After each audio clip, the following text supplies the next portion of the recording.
위기란 한자로 위태할 위, 기회의 기로, 위기라는 것은 위험한 고비나 시기, 생명이 달려있는 위험한 상황, 곧 죽음 앞에 있는 절제절명의 그런 상황을 위기라고 얘기합니다. 근데 이 위기라는 단어가 영어로는 crisis라는 단어인데, 이 crisis라는 것은 불리하다라는 뜻의 그리스어에서 크리네인이라는 단어에서 유래가 됐습니다. 그래서 이 크리네인이란 그리스어는 의학적인 용어인데, 회복과 죽음의 분기점이 되는 갑작스럽고 결정적인 병세의 변화를 가리키는 말을 이 크리네인이라고 사용합니다. 의사들이 환자들이나 환자의 그 보호자들에게 흔히 이야기하기를 지금이 고비입니다. 지금이 고비입니다. 지금 잘 넘기면은 살게 될 것이고, 지금 잘 넘기지 못하면 안 좋아지거나 죽게 됩니다라는 그러한 말을 할 때 바로 이 크리네인이라는 단어를 사용했다는 것이죠. 즉 위기라는 것은 생명이 달려있는 위험한 상황, 죽음 앞에 있는 절제절명의 상황이나 위험한 어떤 고비나 시기를 위기라고 얘기를 합니다. 이 위기를 잘 극복하면 살 것이고, 극복하지 못하면 더 악화가 되고 죽게 되는 그런 상황을 위기라고 얘기합니다. 이러한 위기는 인간의 개인적인 육체적인 또한 정신적인 면에서부터 한 국가의 정치, 경제, 사회, 나아가서 국가 간의 관계 속에서도 위기라는 단어를 사용합니다. 우리가 잘 아는 것처럼 중동 위기, 그렇죠? 그리고 에너지 위기, 식량 위기와 같은 그런 위기라는 단어를 사용하면서 그 상황을 설명하고 있습니다. 한국에서는 IMF를 경험하면서 우리가 국가부도의 위기라는 단어를 이렇게 사용했습니다. 국가부도의 위기. 그런 다음에 이후에 전국이 좀 불안해지면은 4월 위기설, 5월 위기설이라는 그러한 위기의 상황과 그러한 환경 속에서 이야기를 하고 있는 것입니다. 이러한 급격한 정세의 변화를 뜻하는 위기를 대응하기 위해서 국가에서는 위기관리센터라든지 대책본부를 마련하기도 합니다. 그래서 위기관리센터, 대책본부를 마련해서 위기를 감지하여서 그러한 위기가 감지되었을 경우에 위기를 효율적으로 관리를 하고, 또한 그 영향을 최소한 줄이고 막고 재빨리 평상에 그리고 완전히 회복되는 그러한 상황을 만들기 위해서 대책본부라든지 아니면 위기관리 센터를 마련하기도 합니다. 우리에게도 인생의 위기관리센터와 대책본부가 있습니다. 우리 인생의 위기관리센터와 대책본부가 바로 그 기능을 하는 것이 바로 교회라는 거예요. 교회가 인생의 위기관리센터와 대책본부와 같은 그런 역할을 합니다. 교회는 인생의 위기를 잘 극복하도록 도와주고 대책을 마련해주고, 또한 그러한 영적인 그런 위기와 어려움들, 삶의 모든 어려움들을 대책을 마련해주고 그것을 도와주는, 평상시에 온전한 삶으로 살 수 있도록 도와주는 그러한 기능을 하는 것이 바로 교회라는 것이죠. 인생의 위기는 참 다양한 모습으로 다가옵니다. 물질의 문제를 통해서 올 수도 있고, 질병의 문제, 또한 직장과 사업의 문제로 올 수 있습니다. 사람과의 관계 속에서 또한 가정의 불화로 위기가 올 수도 있습니다. 이러한 일을 인하여서 죽느냐 사느냐, 회복되느냐, 더 악화가 되냐 하는 인생의 위기가 우리는 날마다 다가오는 것이고 그것을 경험하며 삽니다. 근데 이러한 위기는 세상 사람뿐만이 아니라 예수 믿는 우리에게도 닥치는 현실이라는 것이죠. 우리도 물질 때문에, 또한 질병 때문에, 가정의 어떤 어려움과 사업과 여러 가지 위기가 우리를 사느냐 죽느냐, 온전히 세워지느냐 무너지느냐 하는 그러한 어떠한 위기의 상황들을 우리에게 자꾸만 익히고 있습니다. 오늘 본문에는 인생의 큰 위기를 만난 사람이 나와요. 이 사람은 그동안 힘들게 버티고 지켜왔던 모든 것을 잃어버리게 될 그런 위기의 상황에 처해 있는 사람이 나옵니다. 모든 것을 다 잃어버릴 뿐만이 아니라 자신의 생명까지도 잃어버릴 그런 위태로운 최대의 그러한 큰 위기를 맞이하는 사람이 나옵니다. 그렇다면 여러분, 인생의 큰 위기를 만나 고통받고 힘들어하는 그러한 사람에게 하나님께서는 무엇을 원하시고 또 어떻게 하기를 원하실까요? 바라기는 오늘 말씀을 통하여서 인생의 큰 위기를 만나 고통받고 힘들어하는 그 영혼들에게 주시는 하나님의 말씀과 은혜가 여러분 심령과 가정 가운데 임하기를 주의 이름으로 축복합니다. 오늘 저와 여러분들에게 주시는 말씀 첫 번째로는 그겁니다. 첫 번째로는 위기가 곧 기회가 될 수 있다는 거예요. 위기가 곧 기회가 될 수 있다. 인생의 큰 위기를 만났을 때 그 큰 위기를 대하는 인식과 자세가 중요한 거예요. 그 위기 자체가 문제가 아니라 그 인식에 대한 인식과 위기에 대한 인식과 그 자세가 어떠냐에 따라서 결과가 완전히 달라질 수 있다는 것이죠. 누군가에게는 위기는 피하고 싶은 그저 내 삶을 망가뜨리고 무너뜨리는 고통으로 여겨지지만 누군가에게는 그 위기가 오히려 하나님의 전능하심과 그리고 기적을 경험하는 좋은 기회가 되기도 한다는 것입니다. 오늘 본문에 나오는 사람은 다윗인데 이 다윗은 우리가 잘 아는 것처럼 이스라엘 초대 왕이었던 사울 왕이 하나님 말씀의 불순종함을 통하여서 하나님께 버림받아 되어서 하나님께서는 사무엘을 통해서 그 다윗에게 찾아가 기름 붓게 만드셨습니다. 다윗이 기름 부음 받은 게 이스라엘의 왕으로 기름 부음 받은 게 15살쯤입니다. 굉장히 어렸을 때 기름 부음 받았죠. 그런데 여러분 그 15세에 대략 15세에 기름 부음 받았음에도 불구하고 바로 왕이 된 것이 아니라 이 다윗은 그동안 해오던 그런 목동의 삶을 살았습니다. 양과 염소를 치며 목동의 삶을 살았습니다. 강이나 산이나 들이나 많은 양과 염소를 키우면서 때로는 들짐승들에게 공격을 받았을 때 양과 염소를 지켰고요. 심지어는 사자나 곰이나 엄청난 그런 짐승들이 다가왔을 때에도 그 새끼 양을 물고 도망갔을 때 다윗은 여러분 도망가지 않고 그 사자나 곰을 쫓아가서 새끼 양을 구해내고 사자와 곰을 물리치기도 했습니다. 그렇게 5년이라는 시간을 계속 지나고 있는 날에 어느 날 블레셋이 이스라엘을 침범하게 된 거예요. 근데 이 블레셋이 이스라엘을 침범하게 되는데 그 당시에 본격적으로 전쟁을 하기 전에는 무엇이 있었냐면 싸움을 도두는 자가 있었어요. 싸움을 도두는 자가 있습니다. 이스라엘의 대표자와 블레셋의 대표자 그 군사 한 명이 나와서 서로가 그것을 장을 겨루는 그러한 문화가 있었고 그런 전쟁의 습관이 있었습니다. 근데 그 블레셋에서 나온 장수가 누구냐? 대표적으로 나온 사람이 바로 골리앗인 거예요. 이 가드 사람 골리앗인데 성경에서는 이 골리앗이 6규빗 한 뼘이라고 얘기합니다. 그 키가 6규빗 한 뼘이라는 것이 우리에게 잘 어떤 현실적으로 다가오지 않지만 이 골리앗의 크기가 얼마 정도 되냐면 3m 정도 된다는 거예요. 6규빗 한 뼘이 3m 가까이 된다는 겁니다. 그러니까 어마어마한 큰 그 거인이 나와서 싸움을 도두는 겁니다. 뭐라고 얘기를 하냐면은 야 너희들 이스라엘 가운데 대표자가 한 명 나와라. 그래서 나와 함께 싸울 때에 내가 그 사람한테 지면은 우리 블레셋이 너희들이 이스라엘이 종이 될 것이고 만약에 이스라엘이 너희가 지면은 너희들은 우리 블레셋의 종이 되라 라고 날마다 그렇게 도두는 겁니다. 그리고 하나님의 군대를 모욕하기도 하고 하나님 모욕하기도 하는데 여러분 그 이야기를 듣고 엄청난 3m에 넘는 가까이 되는 그 골리앗을 보고 사울 왕과 모든 이스라엘 군대들은 두려움에 떨었습니다. 어느 누구도 감히 나갈 수 없었습니다. 그러자 사울 왕이 뭐라고 얘기하냐면 우리 이스라엘 군사 가운데 저 골리앗께 나가서 싸우는 자가 있느냐? 만약에 이기게 되면은 내가 그 사람에게 많은 재물을 줄 뿐만이 아니라 그 사람에게 내 딸 미가를 주어서 결혼시킬 것이다. 사위로 삼는다는 거예요. 뿐만이 아니라 그 아버지의 집에 모든 세금을 다 면해주겠다라고 얘기를 했는데 여러분 나오는 사람이 있었을까요? 없었을까요?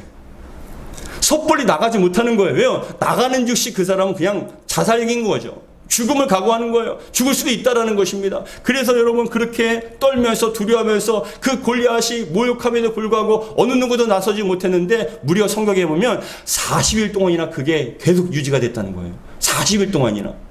근데 여러분 그렇게 40일 동안이나 모욕을 하는데 어느 누구도 나갈 수 없는 그런 위기의 상황, 죽음의 상황에 여러분 처했는데 다윗이요. 아버지 이새의 명령을 받아서 그 형들이 어떻게 되나 어떻게 잘 지내나 여러분 보기 위해서 다윗이 그 블레셋과 싸움을 전쟁하는 그 현장에 왔는데 골리앗이 그날도 여러분 그렇게 모욕을 하고 얘기하는 그 얘기를 듣고 다윗의 마음속에 불이 붙기 시작하는 거예요. 불이 임하기 시작한 겁니다. 어떤 불이 임하게 되냐면은 감히 저 할례받지 못한 저 인간이 저 사람이 어떻게 우리 살아계신 하나님을 모욕할 수 있는가? 어떻게 감히 모욕하는가라는 그런 마음의 불이 임하게 되니까 어떻게 되냐면 여러분 다윗이 얘기합니다. 사람들한테 주변 사람들한테 내가 가서 싸우겠다는 거예요. 내가 가서 싸우겠다. 근데 여러분 그 다윗을 보니까 5년이 지났으니까 여러분 겨우 20살밖에 안 된 거예요. 그 20살의 젊은 청년이 자신이 나가서 싸우겠다고 하니까 누가 감히 여러분 그것을 갖다가 여러분 추천하겠습니까? 그래서 다윗을 데리고 사울왕 앞에 갑니다. 사울왕 앞에 가서 여러분 이 사람이 골리앗과 싸우겠답니다 하고 소개를 시켜주니까 사울왕이 보니까 이 다윗이 너무나 어리고 이쁜 청년이에요. 감히 저 장수에게 그 전쟁터에서 여러분 다져진 저 사람 이길 방법이 없는 거예요. 그래서 안 된다. 야, 그 나가면 안 돼. 넌 이 젊은 날에 청춘이 여러분 창창한데 어떻게 나가냐? 나가지 말라고 얘기한 거예요. 그러니까 다윗이 얘기합니다. 아닙니다, 왕이시여. 제가 나가겠습니다. 저는 목동이지만 그동안에 정말 많은 일을 경험했습니다. 그리고 심지어는 양을, 새끼를 여러분 물기 위해서 곰이나 사자가 다가왔을 때 저는 그것을 도망가지 않고 그 양과 그 곰과 사자의 입에 있는 새끼 양을 구해냈을 뿐만 아니라 그 곰과 사자를 쳐 죽이기도 했습니다. 저 할례받지 못한 골리앗은 곰과 사자와 비할 거 없습니다. 오히려 더 그것은 아무것도 아닙니다라고 그렇게 담대하게 이야기하니까 사울왕이 감동을 받았어요. 그래서 뭐라고 얘기하냐면 그래? 그러면 나가서 싸우라 라고 얘기를 한 겁니다.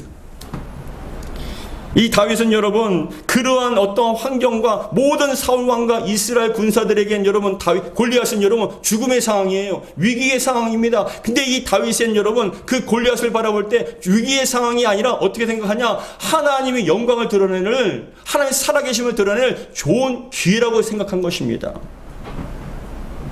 사랑하는 성도 여러분, 여러분들의 눈이 믿음의 눈으로 바라보시기 바랍니다. 정말 믿음의 눈이 되어서 정말 어떠한 상을 바라보든지 그냥 현실적으로 부인하라는 게 아니에요. 믿음의 눈으로 바라보는 것입니다. 당당한 이 말과 태도에 사울왕은 감명이 받아서 가라 여호와께 너와 함께 할 것이라고 여러분 축복하며 보내주었습니다. 사랑하는 성도 여러분, 지금 어떠한 상황과 환경이 여러분 앞에 있으십니까? 그 상황과 환경과 문제가 여러분들을 두렵게 만들고 위축되게 만들고 죽을 수도 있다라고 끝날 수도 있다고 생각하는 그런 큰 문제로 보입니까? 그것이 바로 영적 골리앗인 거예요. 그 골리앗 앞에는 어느 누구도 감히 설 수 없는 죽음을 생각할 수밖에 없는 위기의 상황이라고 생각합니다.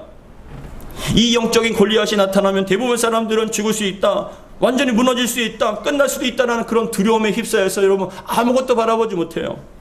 그러나 하나님께서는 저와 여러분들이 이스라엘 군대와 사울왕 앞에 정말 같이 골리앗을 보며 위축되는 걸 원하는 것이 아니라 두려워 떠는 것이 아니라 믿음의 눈으로 바라보고 승리하기 원하신 줄 믿으시기 바랍니다. 여러분, 위기가 다 위기가 아니더라고요. 위기가 다 위기가 아니더라고요. 위기가 오히려 기회가 될 수도 있어요. 새로운 어떤 인생 속에 다가온 큰 위기가 오히려 여러분들의 신앙과 믿음을 체험하는, 하나님의 정말 살아계신과 전능하심을 체험할 수 있는 아름다운 기회가 될 수도 있어요. 현실을 부정하고 그냥 외면하는 게 아니에요. 무조건 긍정적인 사고로 얘기합니다. 할 수 있다, 하면 된다, 해보자, 무조건 된다가 아니에요. 스스로 체면을 걸라는 얘기가 아닙니다. 현실은 똑바로 봐야죠. 확실히 봐야 됩니다. 파악은 분명히 해야죠. 근데 중요한 것은 그러한 현실 가운데 분명히 위기는 맞지만, 그러나 그런 위기의 상황 속에서도, 문제 앞에서도 뭐냐? 새로운 기회를 바라볼 수 있는 건 무엇이냐? 그 문제보다 크신 하나님이 계시기 때문에 그런 거예요. 우리의 눈이 하나님을 그 전능하심과 살아계심을 바라보면서 여러분 그 문제를 바라봤을 때, 현실을 바라봤을 때, 그것은 우리에게 다가오는 위기가 아니라 오히려 하나님을 드러낼 수 있는 기회로 바뀌어지기도 한다는 것이죠. 믿음의 눈으로 보면 그것이 꼭 위기가 아니라 기회가 될 수 있다는 겁니다. 새로운 출발할 수 있는 아름다운 좋은 기회가 될 수 있다는 겁니다. 1943년 어느 날 프랑스의 남부에 작은 도시가 있는데, 그 도시가 나르본이라는 도시가 있습니다. 프랑스에 이 나르본이라는 도시가 있는데, 그 당시에 1432년에 나르본이라는 도시에 온 사방에 다 시체로 가득 차 있는 거예요. 다 시체로 가득 차 있었습니다. 시체로 넘쳐났어요. 인구의 3분의 1이 다 죽었습니다. 흑사병으로 죽었어요. 살아남은 사람들은 그 시체를 처리하는데 여러분 모든 것을 다 허비했습니다. 그런데 이러한 폐허가 있고 시체로 가득 찬 그 상황 속에서 여러분 그 나르본에서 새로운 기회를 바라본 사람이 있는데, 이 사람이 누구냐? 바로 여러분 자크 게르라는 사람이에요. 이 사람입니다. 이 자크 게르라는 사람이 나르본을 봤을 때 이 사람은 무역상인입니다. 근데 그 무역상인으로서 그 자신의 고향에 돌아왔을 때 나르본에 도착하니까 이 나르본이라는 곳에 온갖 다 시체가 가득 쌓여 있는 거예요. 흑사병이 돌아서 다 죽어가고 있는 것입니다. 살아있는 사람들은 그 시체를 여러분 처리하려고 바쁜 겁니다. 그런데 이 자크게르의 눈에는 어떤 거냐? 기회로 보인 거예요. 어떤 기회냐? 그동안 자기가 새로운 무역을 통로를 다 열으려고 하는데, 근데 중요한 것은 그 당시에 이런 흑사병으로 말미암아 이 나르본이라는 지역의 땅값이 완전히 떨어졌다는 거예요. 팍 떨어졌다는 겁니다. 누구도 그 땅을 사려고 하지 않았다는 거예요. 근데 이 자크게르가 그 땅을 산 거예요. 자기가. 땅을 샀을 뿐만이 아니라 무역상인으로서 이것을 통하여서 온 세계에 무역을 할 수 있겠구나라는 그런 새로운 시각으로 보여진 겁니다. 더군다나 만약에 이 흑사병으로 말미암아 혼란하지 않았다면은 그 당시에 무역을 하려고 했을 때 이 모든 것들을 자신들의 물질적 이익을 위해서 귀족들이요 함부로 내려주지 않는다는 거예요. 그런 판매권이라든지 무역할 수 있는 권한을 절대로 주지 않는다는 겁니다. 근데 흑사병으로 돌다 보니까 사람들이 다 죽어나니까 이 귀족들도 그런 것에 대해서 어떤 집중을 하거나 그것을 따질 사항이 아니었다는 것이죠. 그러니까 이 자크게르가 그 땅을 사고 무역권의 어떤 무역권을 다 받아서 무역을 하기 시작한 거예요. 그런데 놀랍게도 이 자크게르의 500년 전 사람이지만 이 자크게르의 그 가치, 돈에 대한 가치로 소유한 게 얼마만큼 크냐면은 프랑스의 바리바라는 것, 그리고 뿌조 아시죠? 뿌조, 그리고 로레알, 까르푸 아시죠? 까르푸라든지 르노, 그러한 어떤 기업들이 프랑스에 40개 기업이 있답니다. 이 40개의 기업이 프랑스의 주식에 상장이 되었을 때 가장 우량한 회사라고 그렇게 인정받는 40개 기업이 있답니다. 주식을 상장했을 때. 근데 그 40개의 기업이 모여서 합친 그러한 부적인 가치보다 그 부보다 더 이 자크게르가 더 부자였다는 거예요. 그 40개의 기업이 합친 것보다 이 자크게르가 더 부여했다는 겁니다. 맨 땅에서 아무것도 없는 곳에서 흑사병으로 죽음의 땅에서 여러분 이 자크게르는 새로운 무역의 활로가 다 열려지고 그것을 바라보게 되었다는 것입니다. 여러분 이러한 눈이 남다른 시각이 여러분께 있기를 주의 이름으로 축복합니다. 위기를 기회로 만든 사람들의 공통점을 찾아보니 두 가지 특징이 있었다 합니다. 위기를 기회로 만든 역사적인 사람들의 공통점을 찾아보니 두 가지가 남다른 점이 있었는데 그들의 공통점이 뭐냐? 첫 번째는 바로 남다른 시각이었다는 거예요. 남다른 시각. 모든 사람들이 위기로 봤을 때 그 사람들에게는 기회로 보였다는 거예요. 남다른 시각이 있었다는 것이죠. 두 번째 무엇이냐? 뚜렷한 목표의식이 있었답니다. 내가 이것을 통하여서 무엇을 할 것이라는 뚜렷한 목표의식이 있었을 때 그것이 위기가 아니라 기회로 바뀌어졌다는 것이에요. 그랬을 때 남다른 시각과 그리고 뚜렷한 목표의식을 통해서 그 위기를 기회로 만들었던 수많은 사람들, 이 자크게르 역시도 여러분 흑사병으로 말미암아 죽음의 땅이었습니다. 어떤 것 할 수 없는 그런 시체가 뒤둥그런 그런 땅이었습니다. 그 속에서도 여러분 땅을 싸게 산 거예요. 무역의 판로를 다 개척하고 자기가 다 소유하게 된 겁니다. 그래서 여러분 그 가치가 어마어마한 그런 40개 기업이 합친 것보다 더 부유함을 누리게 되었다는 것입니다. 대부분 사람들이 위기로 보는 상황 속에서도 그런 순간순간에게서도 위기를 기회로 바꾼 사람들은 그 위기를 기회로 보는 남다른 시각이 있었고 그것을 기회 삼아서 한 단계 더 성장하고자 하는 뚜렷한 목표의식이 있었다는 것이죠. 가나안 땅을 40일 동안 정탐하고 돌아온 12명이 있습니다. 이 12명이 가나안 땅을 40일 동안 정탐하고 왔어요. 근데 10명의 정탐꾼은 뭐라고 얘기하냐면 과연 가나안 땅은 젖과 꿀이 흐르는 땅이다. 너무나 풍요로운 땅이다. 좋은 땅이다. 그런데 중요한 것은 그 땅에 안악자손이 살고 있더라. 그 안악자손이 거인과 같은 안악자손이 살고 있으니 우린 그들에 비하면 메뚜기 떼와 같다. 우리가 그 땅에 들어가면 우린 다 죽게 될 것이다. 우리를 죽이는 땅이다고 얘기한 거예요. 근데 그 중에 12명 중에 2명이 있습니다. 갈렙과 여호수아는 아니라 그 땅은 우리에게 주실 하나님의 축복의 땅이다. 애굽에서 10가지의 재앙을 통하여서 우리를 출애굽하게 하여 주시고 홍해를 가르셔서 우리를 그 많은 땅과 같이 건너게 하신 하나님께서 우리와 함께 하시면 그 땅은 충분히 우리가 차지할 수 있다. 남다른 시각으로 바라본 거예요. 뚜렷한 목표의식이 있는 거예요. 하나님이 살아계심을 증거하기 위한. 그랬을 때 여러분 결국 그 땅에 들어가서 차지한 게 누굽니까? 갈렙과 여호수아가 그 땅을 차지하게 된 것입니다. 성도 여러분, 여러분들 보시기에 지금 여러분들이 처한 상황과 환경 문제는 어떤 상태입니까? 인생의 최대의 위기입니까? 아니면 하나님을 드러낼 최고의 기회이십니까? 우리 그리스도인들에게는 믿음의 눈으로 바라보는 남다른 시각이 있습니다. 더 나아가서 하나님께 영광을 돌린다는 뚜렷한 목표의식이 있지 않습니까? 여러분들이 남다른 시각으로 뚜렷한 목표의식 가운데 하나님께 영광을 돌리는 저와 여러분들에게 주의 이름으로 축복합니다. 반드시 하나님께서는 은혜를 베풀어 주시고 위기를 기회로 만들어 주실 줄 믿습니다. 이번 기회에 새롭게 시작할 수 있는, 정말 새로운 길을 갈 수 있는, 인생을 살 수 있는 그런 기회로서 여러분들에게 허락해 주실 줄 믿습니다. 다윗은 대부분 이스라엘 군사들과 사울 왕과 같이 골리앗을 바라보면 위기라고 생각하지 않았어요. 오히려 그것을 하나님을 드러낼 수 있는 좋은 기회다. 하나님을 체험할 수 있는 좋은 기회다. 남다른 시각과 뚜렷한 목표가 의식이 있었습니다. 내가 저 골리앗을 침을 통하여 하나님의 살아계심을 보여드릴 것이다. 하나님의 전능하심을 보일 것이다 라고 얘기한 것입니다. 여러분 사무엘상 17장 46절부터 47절 같이 읽겠습니다. 시작. 오늘 여호와께서 너를 내 손에 넘기시리니 내가 너를 쳐서 내 목을 베고 블레셋 군대의 시체를 오늘 공중의 새와 땅의 들짐승에게 주어 온 땅으로 이스라엘의 하나님이 계신 줄을 알게 하겠고, 뚜렷한 목표의식이 있잖아요. 하나님을 알게 하겠다. 하나님을 드러내겠다.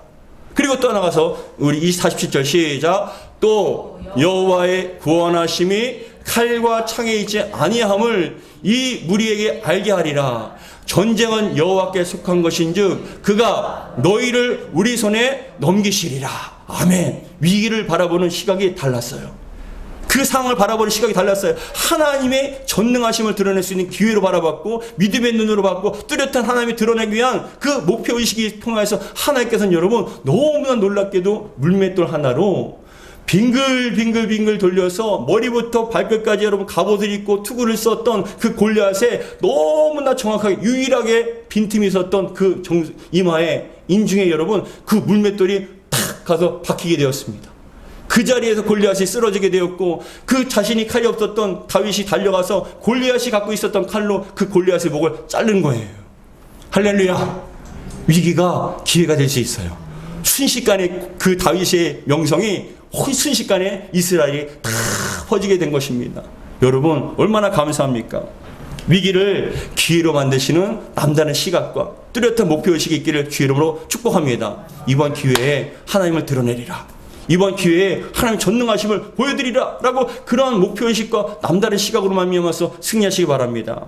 두 번째, 저와 여러분에게 주시는 말씀 두 번째, 인생의 위기를 기도로 돌파하라는 거예요. 인생의 위기를 기도로 돌파하라. 사람들은 인생의 위기가 찾아왔을 것을 절대로 좋아하지 않습니다. 모든 바람은 인생에 위기가 없는 것이에요. 그러나 그러한 바람과 달리 인생에는 많은 위기가 찾아오지 않습니까? 물질의 위기, 건강의 위기, 삶의 어떤 불화의 위기, 여러 가지 위기가 다가옵니다. 직장과 사업과 수많은 위기가 다가옵니다. 근데 중요한 것은 그러면 그럴수록 더욱더 기도하라는 거예요. 그러면 그럴수록 더욱더 주님 앞에 나와 주님께 가까이 하고 주님 앞에 간절한 마음에 기도하라는 것이에요. 인생의 위기가 크면 클수록 더욱더 주님 앞에 나아가 기도하시기 바랍니다. 기도하고 또 기도하시기 바랍니다. 기도를 통해서 하나님께서는 반드시 역사해 주실 줄 믿습니다. 하나님께서는 인생의 위기를 기도로 돌파하라. 따라하겠습니다. 인생의 위기를 기도로 돌파하라. 기도로 돌파하시기 바랍니다. 여러분 방황하지 말고 사람 붙잡지 말고 무릎 꿇고 하나님께 기도하세요. 하나님의 도우심을 구하시기 바랍니다. 야곱은 인생의 큰 최대의 위기를 만났습니다. 다른 것으로는 여러분 그 위기를 이겨낼 수 없어요. 형 에서가 400명의 군대를 이끌고 오는 거예요. 삼촌 집에서 나와서 정말 모든 가족들을 이끌고 나오는데 형이 400명의 군사를 이끌고 야곱에게 다가오는 거예요. 야곱은요 그동안 여러분 열심히 살았습니다. 밤잠을 자지 못하고 열심히 일하며 살아왔어요. 그래서 열심히 재산을 축적했습니다. 2명의 아내와 2명의 첩과 12명의 아이들, 수많은 종들과 짐승들과 온갖 정말 보물들을, 그 폐물들을, 물질들을 다 얻어서 이 정도면 이제 살만하다, 너무나 풍부하게 살만하다라고 생각하면서 여러분 고향을 향해서 달려갔습니다. 고향을 향해서 가는데 여러분 그 에서로 말미암아 자신이 그동안 세웠던 것, 그리고 정말 소유했던 것, 그리고 열심히 쌓아왔던 것들을 한순간에 다 잃어버릴 위기에 처하게 되었습니다. 야곱은 깨닫게 된 거예요. 아, 내가 열심히 해서 된 게 아니구나. 내가 아무리 돈이 많고 뭔가가 있어도 그것들이 나를 지켜줄 수 없구나라고 그때 비로소 깨닫게 된 거예요. 근데 여러분 참 신기하게도 야곱이 삼촌 라반 집에 가기 전에 베델에서 하나님께서 약속해 주셨어요. 내가 너를 떠나지 않을 것이다. 네가 다시 돌아오는 날까지 너를 떠나지 않고 내가 너에게 많은 것을 주리라고 약속해 주셨습니다. 그 약속을 인하여서 하나님께서는 그 야곱의 인생을 축복되게 해 주신 거예요. 근데 야곱은 여러분 깨닫지 못했어요. 그때까지 자기가 열심히 해서 된 줄 알았습니다. 근데 인생의 위기를 만나니까 누가 보여집니까? 하나님이 보여준 거예요. 아, 내 노력이 아니었구나. 내가 열심히 살아서 그런 게 아니구나. 하나님께서 주셔서 누리는 거구나. 여러분, 지금도 여러분 가지고 소유하는 모든 것들이 다 하나님께서 주신 건 줄 믿으시기 바랍니다. 근데 언제 그걸 깨닫습니까? 인생의 위기를 만났을 때. 지금이야 편안할 때는 그 사람이, 그 물질이, 그 환경이 나를 여러분 다 안락하게 만들고 지켜줄 줄 착각했죠. 근데 여러분 아니에요. 여러분들을 지켜줄 수 있고 편안하게 할 수 있고 여러분들을 안전하게 할 수 있는 것은 하나님밖에 없는 줄 믿습니다. 하나님께서는 여러분 그런 인생의 위기를 만났을 때 얘기하는 거예요. 기도를 돌파하라. 야곱은 그때서야 비로소 모든 걸 다 내려놓고 다 떠나게 만든 다음에 혼자 남아서 천사와 씨름하기 시작합니다. 왜요? 생명줄이 하나님인 줄 아는 거예요. 하나님 붙잡아 주세요. 하나님께서 안 잡아주시면 전 끝납니다. 정말 안 됩니다. 모든 걸 다 잃게 되고 모든 걸 정말 저의 생명까지도 보장할 수 없습니다라고 간절한 마음을 기도하고 또 기도합니다. 천사와 씨름하는데 밤새껏 씨름합니다. 근데 여러분 창세기 32장 26절에 다음과 같이 얘기합니다. 같이 읽겠습니다. 시작. 그가 이르되 날이 세려하니 나로 가게 하라. 야곱이 이르되 당신이 내게 축복하지 아니하면 가게 하지 아니하겠나이다. 이게 뭐냐? 축복한다는 건 뭐예요? 지켜달라는 거예요. 하나님 제발 저를 지켜주세요. 저를 제발 붙잡아 주세요. 하나님 우리의 삶, 우리의 가정, 우리 자녀들, 우리 교회, 이 사업 모든 걸 주님 손에 달려 있습니다. 주님 붙잡아 주옵소서. 뭘 통해서요? 기도를 통해서 붙잡으라는 거예요. 기도를 통해서 돌파라는 것입니다. 우리도 마찬가지 아닙니까? 그동안 우리가 얼마나만큼 노력했습니까? 얼마나 열심히 살아왔습니까? 열심히 살았기 때문에 그래도 이만큼 가지고 누린다라고 생각했습니다. 그래도 생활할 수 있는 건강과 공간과 물질과 모든 것이 다 열심히 산 그런 결과이라고 생각했습니다. 그런데 쉴 새 없이 노력해도 한순간에 사라질 수 있는 것이 우리가 가지고 있는 소유하고 있는 붙잡은 것이라는 걸 깨닫게 되었을 때 그 인생의 위기에 최대 위기를 만났을 때 결국 붙잡을 수 있는 것은 하나님밖에 없고 돌파할 수 있는 것은 기도밖에 없다는 걸 깨닫게 됩니다. 여러분 다시 한번 축복합니다. 인생의 위기를 기도로 돌파하시기 바랍니다. 기도로 돌파하세요. 오늘 본문에도 다윗의 인생의 가장 큰 위기를 만났습니다. 골리앗을 죽인 후에 다윗은 사울 왕의 딸 미갈과 결혼했어요. 미갈과 결혼하니까 왕의 사위로서 군대 장관으로서 여러분 가는 곳곳마다 승승장구를 한 거예요. 너무나 많은 사람들이 알아줍니다. 사울은 천천히요, 다윗은 만만이라고 하고 여러분 다윗을 알아줬습니다. 근데 사울 왕의 시기로 말미암아 질투로 말미암아 왕의 시혜자가 되고 나라를 반역하는 배반자가 되어버린 거예요. 누명을 씌워서 여러분 이스라엘 전역을 돌아다니며 도망치다가 나중에는 도망칠 곳이 없어서 결국 그 원수와 같은 블레셋 나라에 망명을 하게 된 거예요.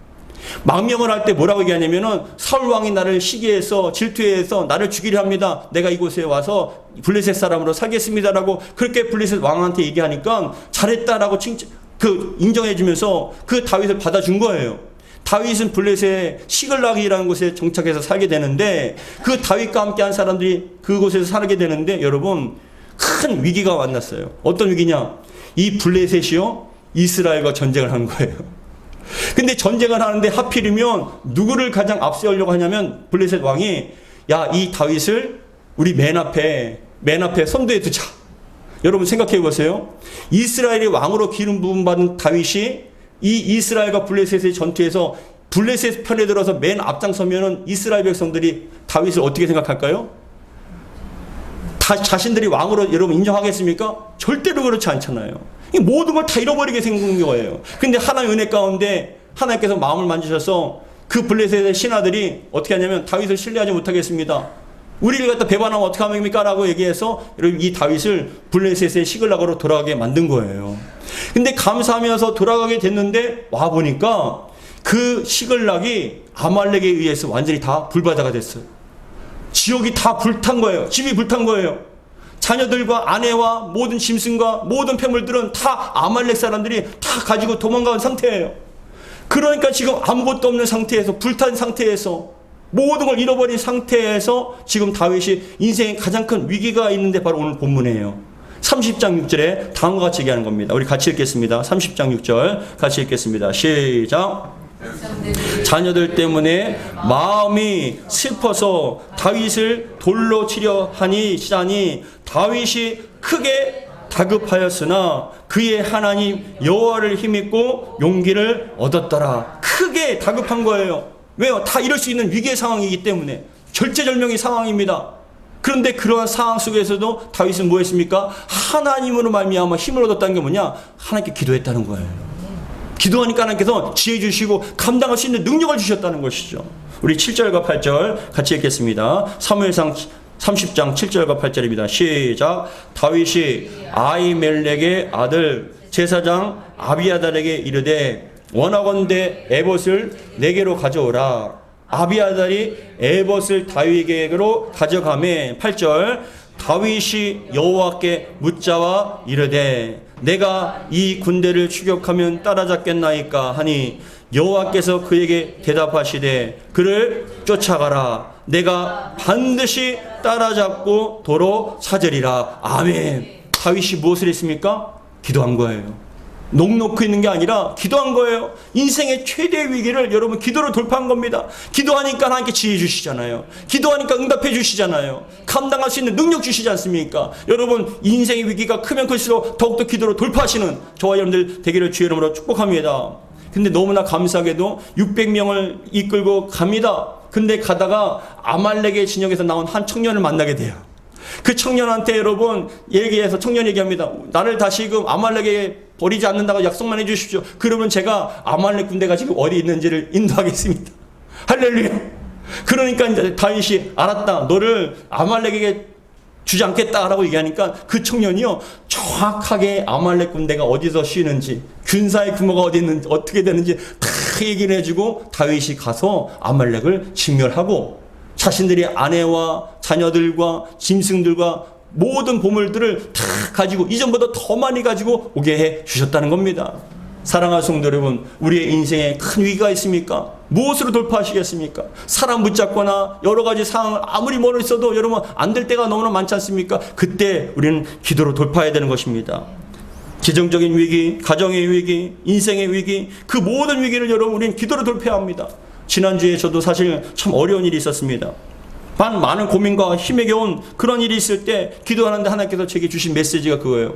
그 음성이 뭐냐? 기도로 돌파하라는 거. 기도로 돌파하라. 기도로 돌파하라. 그 말씀을 계속 주시는 거예요. 아, 딴 게 없구나. 기도로 돌파해야 되는구나. 기도밖에 없구나. 그래서 기도하는 거예요. 기도를 하면서 그 인생의 위기를 여러분 돌파하는 겁니다. 아무리 사람 붙잡고 아무리 사람 뭐 환경 붙잡고 뭘 붙잡아도 안 돼요. 그러나 우리가 하나님 붙잡고 기도로 돌파해 나갔을 때 하나님께서는요 반드시 지혜를 주시고 능력 주시고 돌파할 수 있는 그 능력 권능도 허락해 주실 줄 믿습니다. 사랑하는 성도 여러분, 오늘 말씀을 통하여서 우리의 인생에 위기가 찾아왔습니까? 그 위기가 아니에요. 위기는 새로운 기회가 될 수 있습니다. 그 위기를 어떻게 인식하고 어떻게 바라보느냐에 따라서 위기가 곧 기회가 될 수 있습니다. 그 위기를 기회로 맞는 사람의 공통점이 뭐라고 얘기했습니까? 남다른 시선이 있었답니다. 남다른 시선이 있었어요. 그리고 더 나아가서 뚜렷한 목표의식이 있었습니다. 여러분들이 그것을 바라보는 시각이 남다른 시각이 되기 바랍니다. 믿음의 눈으로 바라보시고 더 나아가서 뚜렷한 목표의식 가운데 주여 이 상황과 환경을 통해서 정말 안 된다라고 얘기합니다. 모든가 끝났다라고 얘기합니다. 그러나 하나님 살아계심을 이 기회를 통해서 다시 한번 드러나게 도와 주옵소서. 전능하심을 보여 주시옵소서. 간절한 마음으로 목표의식 가운데 여러분 기도하며 돌파해 나갈 때 하나님께서 지혜 주시고 은혜 주시고 만날 사람들을 만나게 하시고 하나님께서 정말 우리에게 응답해 주셔서 잘 극복하여 새로운 인생을 살게 해 주실 줄 믿습니다. 여러분 삶 가운데 이러한 은혜가 있기를 주의 이름으로 축복합니다. 기도하겠습니다. 아버지 하나님 감사드립니다. 우리의 인생에 정말 큰 위기가 있을 때 우리가 그것을 어떻게 감당하고 어떻게 그것을 이겨내야 될지 모르며 정말 두려워하고 떨 때 하나님께서 우리에게 주신 말씀 남다른 시각으로 바라보라고 말씀하십니다. 위기가 곧 기회가 될 수 있다는 것을 우리에게 말씀하십니다. 주여 우리가 뭘 해도 안 되고 저렇게 해도 안 되고 더 나아가서 인생의 모든 걸 잃어버릴 수 있는 큰 위기가 있을 때 우리가 절망만 하지 않고 인간의 눈으로만 바라보지 않게 하시고 믿음의 눈으로 바라보며 정말 하나님 이 기회를 통해서 이 상황과 이 모든 것을 통해서 하나님이 전능하심과 살아계심과 위대하심을 드러내는 복된 기회가 될 수 있도록 은혜 베풀어 주어 주옵소서. 기도로 돌파하기 원합니다. 힘들수록 더욱더 기도하고 또 기도하여서 기도로 잘 돌파해 나갈 수 있는 저희가 될 수 있도록 도와 주시옵소서. 우리 주 예수 그리스도로 기도하옵나이다. 아멘.